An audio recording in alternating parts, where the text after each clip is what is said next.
నమస్కారం.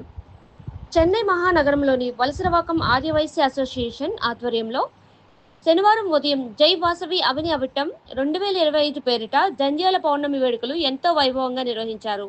జంధ్యాల పౌర్ణమి అంటే శ్రావణ మాసంలో వచ్చే పౌర్ణమి. దీనినే రాఖీ పౌర్ణమి అని కూడా అంటారు. ఈ రోజున జంధ్యాన్ని వేసుకునేవారు పాత జంధ్యాన్ని తీసివేసి కొత్త జంధ్యాన్ని ధరిస్తారు. దీనిని ఉపాకర్మ అని కూడా అంటారు. వలసరవాకం ఆదివాసీ అసోసియేషన్ ఉదయం 7 గంటల నుండి అసోసియేషన్లోని తెలుగువారంతా పాల్గొని వేద పండితుల మంత్రోచ్చారణ మధ్య పాత జంధ్యాన్ని తీసి కొత్త జంధ్యాన్ని ధరించుకున్నారు. అనంతరం ఈ కార్యక్రమంలో పాల్గొన్న అందరికీ అల్పాహారాన్ని ఏర్పాటు చేశారు.